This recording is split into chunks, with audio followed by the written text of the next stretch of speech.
So yun guys, kanina ko lang ginawa, malapit na matapos.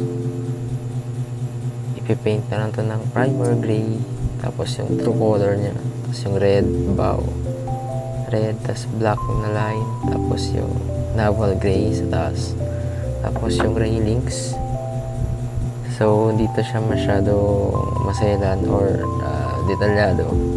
Hello, clarify ko lang, yun po yung mga maliliit 5 inches, ito po ay nasa 12 inches. Clarify ko lang, yan po yung kulay blue, yan po yung Mark 3, may ikot po yung design yan sa likod, yan yung dalawa Mark 2. So ano lang to siya, for tawag dito, pamimigay nila sa mga nagta-turnover na CO or commanding officer sa Navy guys. Gamit natin is maganda tong vinyl board or vinyl tile and sintra board na 3mm.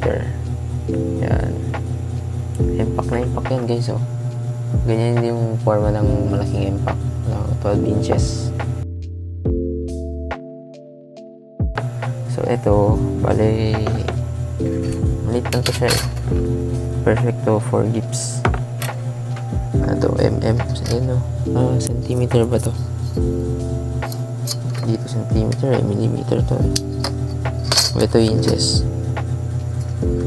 0 tayo, lagi tayo mag-start sa 0. Yan, sakto, 5 inches. Ang cute nya guys, oh. 5 inches yan. Yan o, 5. Di lang klaro, budget me lang eh. Baka naman mayroon mag-sponsor. Joke lang. Yan, 5 inches. Tatlo yan sila sa isang stand or base nila. So iniisip ko pa anong gawin kong base. Mas maganda siguro yung nakaano sila yung parang nasa tubig tulad nito. Ayan, lalagay ko sa screen.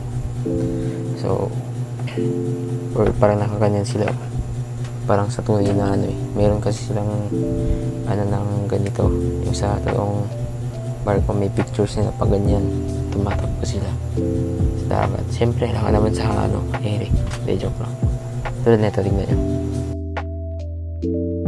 Yan, bale hindi to siya masyadong detalyado pero ito detalyado naman din siya. Parang ganito lang din ako. Well, netong laruan na to. Siyempre, kung sa totoong buhay ito malaki, tapos kompleto, may railings, pero ito wala. Parang ganito lang din to. Yan sila. Kasing laki nga lang eh. Ayan. Kaunti. Ito, nasa 5.5. 5.5. Yan. Ito pa nga pala guys, share ko lang. Ito yung pinakaunang ginawa kong pinagtripan ko lang eh. Kahoy ito. Yan, may signature ko pa yan. Yan. Pilino ko yan. Dito, kita nyo, signature yan. Yung ginawa ko 2019, way back. Saan ako nag-start? Na mag-commission ng mga ganitong model. Puro mga merchant model pa. Dito guys, ito nga pala yung mga past picture ko nung way back 2019 hanggang ngayon 2023. Yan pa yung mga gawa ko. Halo-halo lahat.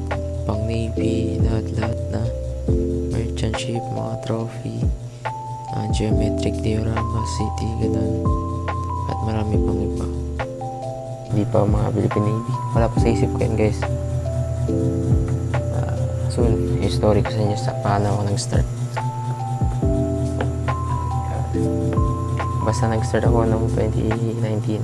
Pero nag-start ako about magbenta or magka-commission dito. Pero nag-start ako since yung bata pa ako, since boring pa. Basta never mind, sunod na lang guys. And shoutout nga pala sa Shipping Lines. Yan yung ginawa natin. Shoutout nga pala sa Shipping Lines. Maraming salamat Sir Marge. Bago to, bale ito ginawa ko kanina lang eh. Kanina lang, yan, katapos na. Basta maliit, basic, madali lang. Pero pag ganito ka lang yan, 2 nasa 20 inches, 18, 20 inches. Medyo matatagal-tagal, lalo na pag madaming order. So yun guys, update ko kayo bukas pag ipipinturan na natin to. See you soon guys, bye bye. Up next content, painting process of MK to MPAC Philippine Navy. Please like and share, subscribe to my YouTube channel.